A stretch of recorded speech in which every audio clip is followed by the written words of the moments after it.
കുറേ നാളത്തെ ഒരു ആഗ്രഹമായിരുന്നു വേളാങ്കണ്ണി പള്ളിയിൽ പോയിട്ട് കുഞ്ഞിൻ്റെ തലയൊന്ന് മുട്ടയടിക്കണം എന്നുള്ളത്. അങ്ങനെ ഞാനും സിനിയും കൊച്ചിനെയും എൻ്റെ ഒരു കൂട്ടുകാരനുണ്ടായിരുന്നു എന്നെയും കൂട്ടി ഞങ്ങൾ വേളാങ്കണ്ണി പള്ളി പോയി. തലേദിവസം അവിടെ റൂമൊക്കെ എടുത്തു, താമസിച്ചു. പിറ്റേ ദിവസം രാവിലെ കുർബാന നടക്കുമ്പോൾ അവിടെ പള്ളി ചെന്നു. കുർബാനയൊക്കെ ജസ്റ്റ് കൂടി. ഞാനുമാണെ കിടന്ന് പുറത്തോട്ട് കിടന്ന് ഓട്ടാണ്, അതാണ് അതിനേക്കാളും പാട്. ഞാൻ പിന്നെ കൊച്ചിനെയൊക്കെ പിടിച്ച് ആ മൂലക്കൊക്കെ പോയിരുന്നു.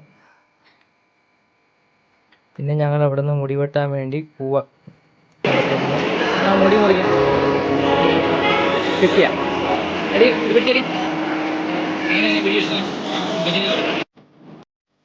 അങ്ങനെ അവിടുത്തെ അണ്ണനാണ് മുടി പഠിക്കാൻ തുടങ്ങി. ജാനുവാണെ മുടിഞ്ഞ കരച്ചിലായിരുന്നു. അവസാനം ഞാനും എൻ്റെ ഫ്രണ്ടും കൂടെ പിടിച്ചു നിർത്തി എങ്ങനെയൊക്കെയോ വടിച്ചെടുത്ത് ജസ്റ്റ് തലയൊന്ന് മുടിയുകയും ചെയ്തായിരുന്നു.